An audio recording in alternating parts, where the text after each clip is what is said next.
25 years of UPSC preparation. इस documentary में आपका स्वागत है। इतने लॉन्ग टाइम को शो करने के लिए हम वेरियस मैगजीन्स बट मोस्टली प्रतियोगिता दर्पण को यूटिलाइज करेंगे। स्टार्ट करते हैं साल 2001 से। इस वीडियो के नरेशन में हम यूपीएससी से रिलेटेड कुछ इंसाइट्स और टिप्स भी बताएंगे। ये इंसाइट्स, टिप्स या फिर पॉइंटर्स हमने टॉपर्स, सक्सेसफुल कैंडिडेट्स और फ्रेंड्स और टीचर्स जो हैं उनसे ओवर द ईयर्स कंपाइल किए हैं। जो पहला इंसाइट है वो है related to threshold knowledge, meaning इस एग्ज़ाम के लिए हमें कुछ कोर कंसेप्ट हैं किसी भी सब्जेक्ट के, उनको समझना होगा और उसके बाद ही हमारा जो परसेप्शन है उस सब्जेक्ट के बारे में वो ट्रांसफॉर्म होगा। और इसके लिए हम अपने जो रिसोर्सेज हैं उनको लिमिट में रख कर तैयारी कर सकते हैं। दूसरा जो इंसाइट है वो है related to accumulation theory of knowledge, मतलब कि हमारी जो नॉलेज है यूपीएससी के लिए वो नॉलेज और इन्फॉर्मेशन जो है ना वो गैदर होगी और स्टोर होगी ओवर टाइम। मतलब हमें यूपीएससी रिलेटेड एक्टिविटीज़ जो है ना वो बार बार और लगातार करनी पड़ेगी और फिर उसी के बाद ही हमारे जो नॉलेज है वो इंक्रीमेंटली इंक्रीज़ होगी और वो एक्सपीरियंसेस हैं, लर्निंग है, उससे भी वो इंक्रीज़ होगी और हमें नई जो इन्फॉर्मेशन है उसको एग्जिस्टिंग नॉलेज बेस जो है उसके अंदर भी इनकॉर्पोरेट करना होगा। तीसरा इंसाइट है related to journalist versus specialist, मतलब हमें यूपीएससी के लिए जर्नलिस्ट जो अप्रोच है उसको अपनाना होगा और इस अप्रोच में हमें बहुत सारे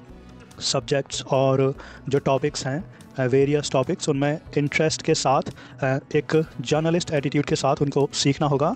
और ये दोनों ही अप्रोचेस जो हैं उनके पॉजिटिव्स भी हैं और नेगेटिव्स भी हैं और जर्नलिस्ट से आप स्पेशलिस्ट की तरफ रुझान कर सकते हैं और आप स्पेशलिस्ट अगर हैं किसी फील्ड में तो उसे आप जर्नलिस्ट की तरफ भी रुझान कर सकते हैं। चौथा इंसाइट जो है वो है related to practice, practice, practice. अब वो चाहे सीसेट हो, मेंस के 4 पेपर हों, ऐसे पेपर हो या फिर आपका ऑप्शनल सब्जेक्ट हो, जितनी आप पेन और पेपर के साथ लिखित प्रैक्टिस करेंगे उतना आपको बेनिफिट होगा। फिफ्थ इंसाइट जो है वो रिलेटेड है कि कोई भी कोचिंग या कोई भी सोर्स या फिर कोई भी प्रोग्राम जो आप फॉलो कर रहे हैं अपनी यूपीएससी की तैयारी के लिए, तो आप उसको ब्लाइंडली फॉलो ना करें और आप उसको अपने बेस्ट इंटरेस्ट में एक स्मार्ट वे में देखें कि वो मुझे ज़्यादा से ज़्यादा फ़ायदा कैसे पहुंचा सकता है। तो आप उसको उस तरीके से फिनिश करें, ना कि उसको ब्लाइंडली फॉलो करें। सिक्स्थ इंसाइट है आपका जो स्ट्रेस मैनेजमेंट है, टाइम मैनेजमेंट है और जो आपकी एक होलिस्टिक पर्सनैलिटी है, आप उसके ऊपर ऑप्टिमम वे में कैसे काम कर सकते हैं और कैसे आप यूपीएससी की जो डिमांड्स हैं आफ्टर द सिलेक्शन उसमें आप कैसे फिट रहेंगे। तो आपको अपनी पढ़ाई के साथ साथ इन सब चीज़ों पर भी काम करना चाहिए।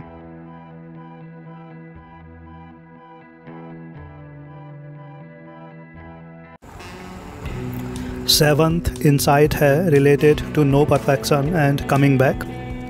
मतलब यूपीएससी का जो सिलेबस है उसको आप एक परफेक्ट वे में तो कभी फिनिश नहीं कर पाओगे। तो आप अपने माइंडसेट को चेंज करें और पहले प्री और मेंस का जो सिलेबस है उसको एक बार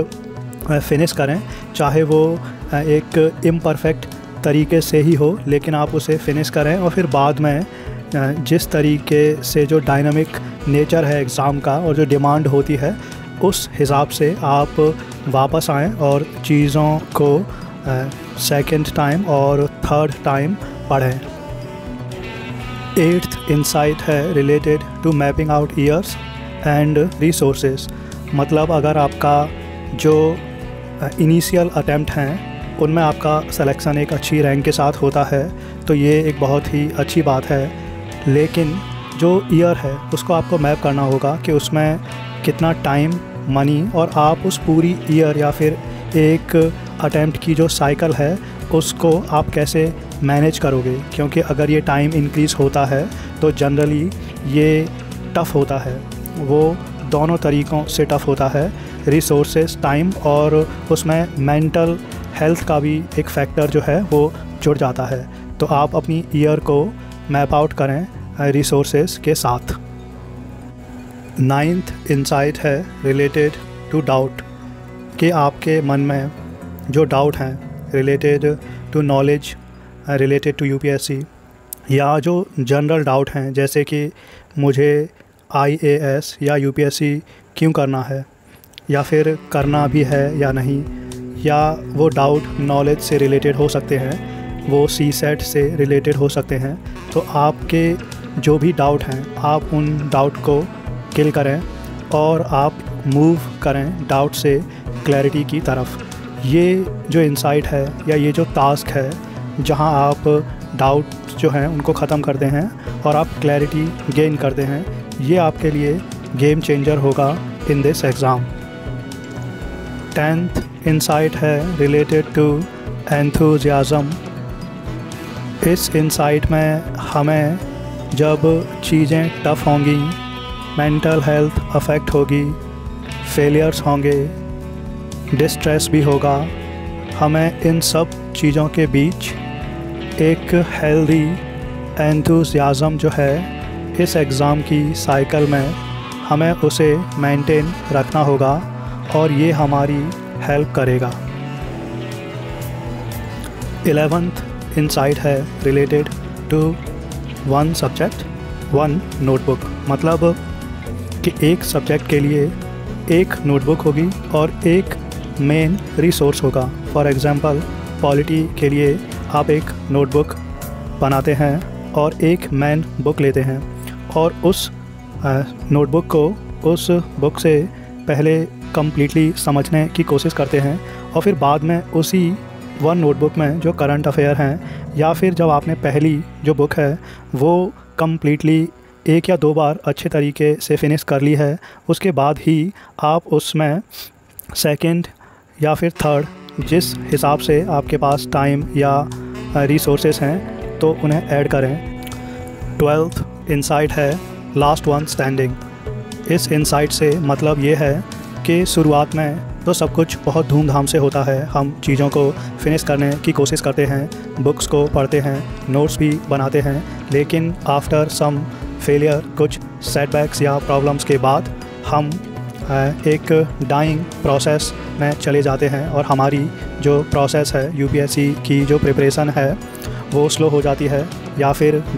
रेल हो जाती है और वो ऐसा लगता है जैसे कि वो डाइंग आउट या फिर बुझ सी रही है। तो इस इंसाइट में हमें जो शुरुआत वाला धूमधाम था उसको मेंटेन रखने की कोशिश करनी होगी। हालांकि ये मुश्किल है लेकिन हमें ट्राई करना होगा और इसीलिए हमने इसका टाइटल रखा है लास्ट वन स्टैंडिंग, मतलब आप लास्ट वन स्टैंड आउट करें जो फाइनल पीडीएफ है यूपीएससी की उसमें। और ये चीज़ आपने इस वीडियो में भी नोटिस की होगी कि शुरुआत में जो प्रतियोगिता दर्पण मैगज़ीन है जिसे हमने सिंबॉलिकली यूज़ किया है to show the passage of time और द ईयर्स, तो उसमें शुरुआत में ये मैगज़ीन जो है वो जनरली काफ़ी सारे मंथ्स की थी, लेकिन जब हम 2020 के टाइम पर आते हैं तो इन मैगज़ीन्स के जो नंबर हैं वो डिक्रीज़ हो रहे हैं। वो एक अलग बात है कि 2020 के टाइम से ही यूपीएससी जो है वो डायनामिक तो है, लेकिन उस साल से वो एक्सट्रीमली डायनामिक हुआ है दोनों ही स्टेजेस में, प्री में और मेंस में भी। तो इस वीडियो में जो मैगज़ीन्स थी या जो मटेरियल था तो वो तो पुराना था, लेकिन जो हमने इनसाइट्स या जो टिप्स थी जिनके बारे में हमने बात की तो वो रिलेवेंट रहेंगी फॉर द कमिंग ईयर्स, और आने वाले टाइम में हमें यूपीएससी में कुछ रिफॉर्म्स या फिर चेंजेस भी देखने को मिल सकते हैं। तो जो नए जनरेशन के यूपीएससी एस्पिरेंट्स हैं या जो बिगिनर हैं या जो कमिंग ईयर्स में यूपीएससी एग्ज़ाम के लिए अपीयर होंगे, मैं उनको यही कहूँगा, आप एक डायनामिक रिजॉल्व के साथ अंत तक डटे रहिए और इंडिया एज अ नेशन को एक पॉजिटिव, हैप्पी और डेवलप्ड डायरेक्शन में ले जाने का रिजॉल्व रखें।